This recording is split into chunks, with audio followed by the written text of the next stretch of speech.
Hi, fellow trumpeters. This has been a crazy day for me. I got moved out of my room. I got construction going on around my house. It's one thing after another being interrupted. But I'm going to try and get my head together and continue on with Charlier number 10, which is about rhythm. And I've done a couple of other episodes about this one. So I hope you don't mind my continuing where I left off. So this might be a little bit rough, but I just got to play it before somebody else interrupts me, and then we'll see what happens.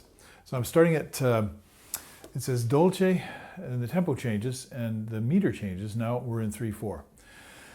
And it's about, what? It's at the bottom of the first page, so the last line of the first page.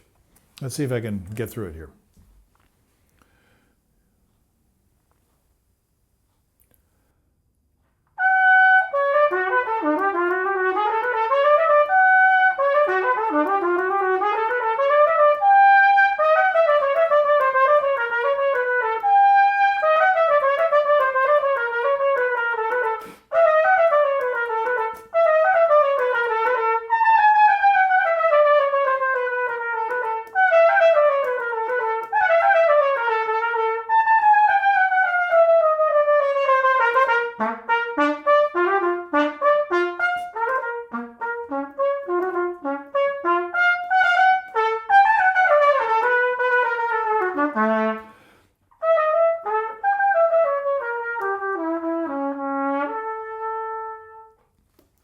Woo, okay.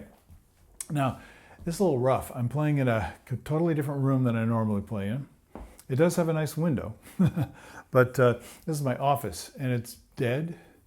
And I'm used to playing in a nice large room, which you get to hear on some of the recordings. So that really distracted me. So my body is tight. I just don't feel right. But I'm going to see what I can do to help you with this and try and take my mind off myself for a moment here. It says dolce. There is no dynamic marking. You ended up at forte. So I didn't really find my voice. I feel like I'm manipulating everything, and I'm going to look for that, my favorite topic, flow through, on this one.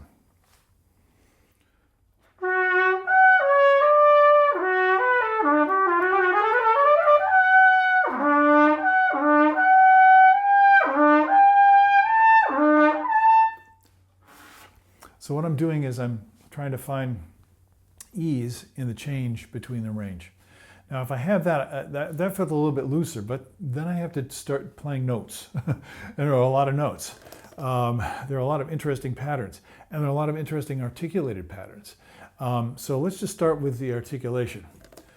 So I'm just going to do with the air some articulation. I have this little trick that I use. I take the mouthpiece out, or you can do it with the mouthpiece if you like. And I blow a stream of air as if I were trying to gently blow out a candle. So very free airflow, but I'm not blowing very hard. When I do that,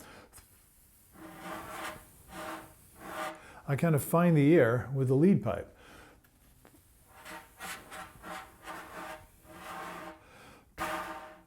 Now, I try not to blow too much air. And this actually helps me in my trumpet playing, because my natural tendency would be going, but now I'm already out of air. So if I played on a trumpet, I wouldn't be out of air. But why? Because there's not a lot of room for the air to go, right? And my lips are together. My lips are touching.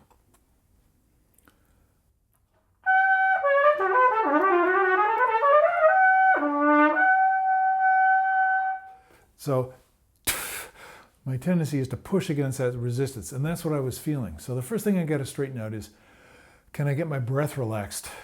Because if I can't get my breath relaxed, I'm not going to be able to do this articulation comfortably, and everything is going to start to cascade in the direction of more and more tension. That's what makes playing these etudes so difficult, to perform them as a complete work without taking breaks, without patching it together, which I'm obviously not doing. So let me do it again. Now I'm going to do the articulation for you. There's a pattern.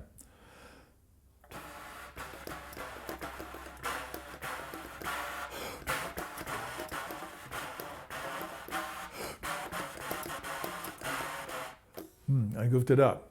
So I'm trying to do breath, articulation, and fingers all at the same time. Now that's great, because you need to do that when you're playing the trumpet, right? But I got goofed up, so there is something that changed in the pattern. Let's see. Let me play it on my trumpet so I get it in my ear.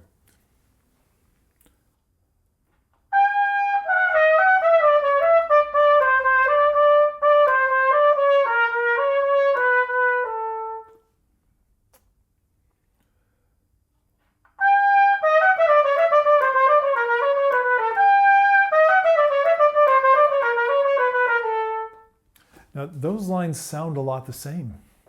I'll talk about that in a minute, but they're not the same. There are a couple of little note variations in it. And this is another example of the kind of stuff that messes us up. We have to deal with when we're playing this music. So I'm going to simplify it again. I played it on my trumpet. Now I can hear it. But somehow when I'm doing it mentally, I can't do it. I need the reinforcing of the trumpet.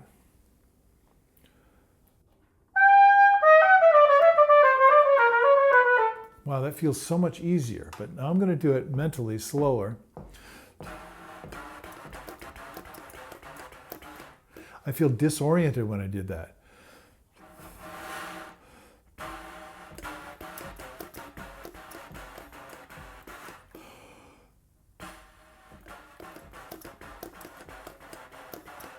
My fingers aren't precise. My timing with the tongue and the fingers isn't quite precise. Now, of course, you need to be able to tell that. I can tell it. You probably are not going to be able to tell that for me. And you might not be able to tell that something is off for you. So you take it slower. See if you can find the groove.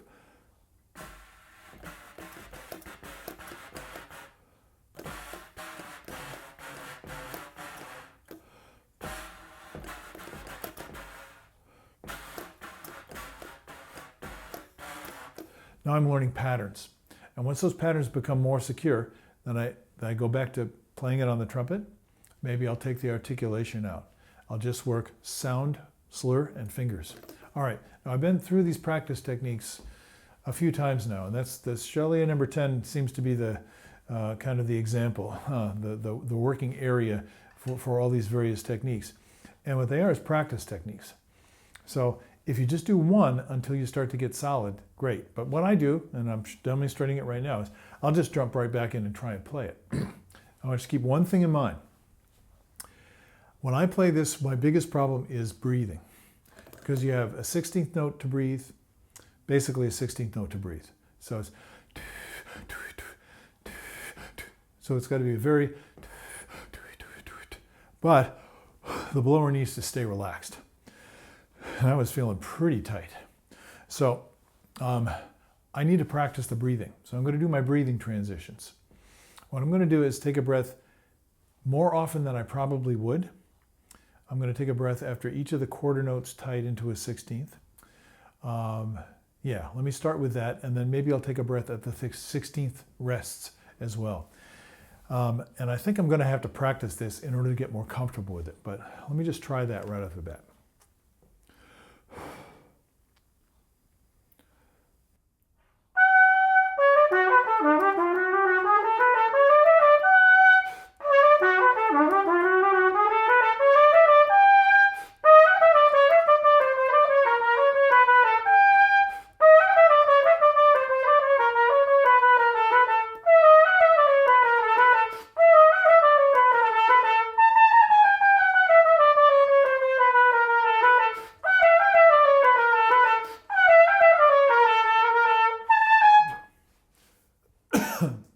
Sorry, my construction guys just pulled up. So I'll probably have to end this pretty soon, lucky for you. But thanks for watching me practice. That was pretty rough, but I'm getting closer to actually being able to do that. Now, what I want to develop here is the ability to flow along just that easily. Flow along.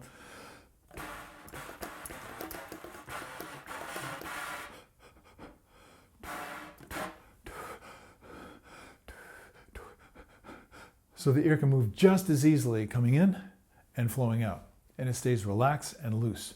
What most trumpet players have trouble with, and I certainly do, which is why I'm practicing this, is we end up going, and then we have to You have to reverse that pressure, stop, and bring the air back in. You want to be able to go to reverse it with no resistance. So I want to get much better at a relaxed, quick, agile, comfortable, natural feeling breath. Now, how am I going to practice that? Practice the transitions. So I've practiced it by playing through. I'm going to make it easier for myself. I'm just targeting the transition in the breath. So if I go, now that was about a 50% breath. So that was 100% breath. That was about a 25% breath. I'm going to take no breath. I'm going to start at neutral, and I'm just going to sustain the note before the breath, in this case the quarter note tied to the 16th. That would be the last bar of the first page. I'm going to sustain it for a while and then take a breath in tempo and continue on. So I have the tempo going in my mind the whole time. It's like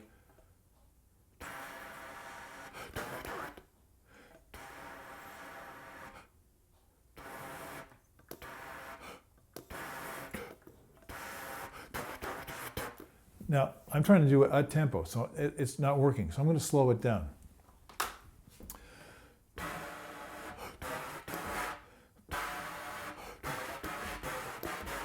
Okay, that's the first time I took a relaxed breath. I did it once.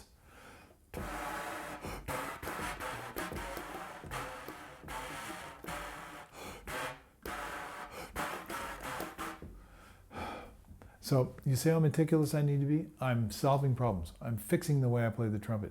If I keep doing this and I improve it today, now, which I'm not going to take the time to do because I need a lot of work on this and it's going to be boring for you to watch me do it. I just want to invite you to join me in doing this. Let me do it another way. I'm going to give myself a lot of extra time to take a breath. So now I'm going to sustain the note right before the breath, and I'm not going to worry about time. What I am going to concentrate on is, am I ready for the air to come in? My body can feel this as I'm sustaining that note. If I'm not ready, I'm going to get a tight, choked kind of breath. A gasp, if you will. And are my chops ready to come right back to where they were, or right back to where they need to be on the next note? See, that's hard, and most of us don't practice that. I need a lot of work on this. I'll probably do a little bit of you might say a deep dive, a drill down on this particular technique and show you different ways to practice it. But I just want to give you this freebie right now. And hopefully it'll be helpful for you. Just be patient with yourself, and remember, you're trying to cultivate. I always think, what am I cultivating here? You're trying to cultivate a smooth, relaxed, natural, conversational breath. You can take a breath anytime you want, and you're still supporting and producing tone, and it's no problem the air goes this way or the air comes this way. It doesn't really make any difference, and therefore you never suffocate. That would be nice, wouldn't it? So I'm not choking like I did when I tried to play through it continuously without taking a breath. So that gives you most of what you need to work on this section of the piece. I'm going to let you do that, but as I always do, I'm going to mention one other thing, and this is equally important. It's at the end it says Marcato, and it says Marcato forte, and then it says Marcato piano. And Marcato, as many of you know, means clearly defined, well marked, distinct. Right? So we want the same distinct quality whether we're playing loud or whether we're playing soft. So I'm just going to work on the Marcato sound.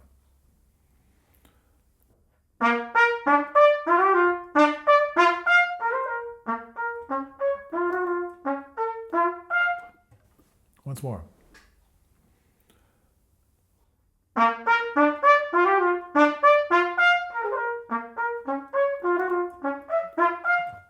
Choking a little bit when I play soft. So now I'm going to work on Marcato just on one note. Now I'm going to sustain the note.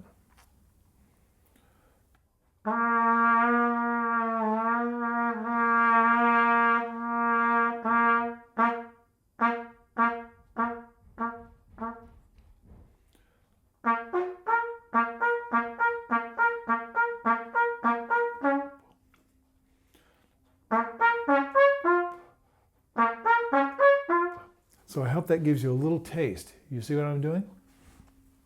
Can I get the note? Is my breath ready? Can I take a breath whenever I want to?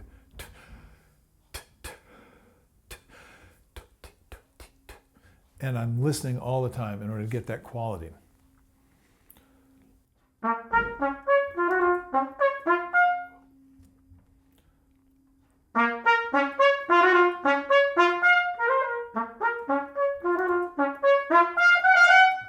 So I can go from piano to forte without feeling tight.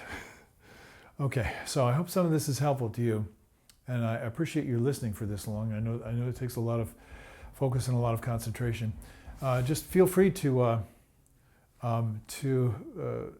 stop the video at any point and just make some notes for yourself and just practice. Maybe come back to it later. I won't notice if you stop the video, so you're not insulting. And if you find something that's like, oh, that's curious, I want to try that, please give yourself permission to do that. That's the best way to work. So thanks for spending a few minutes with me today.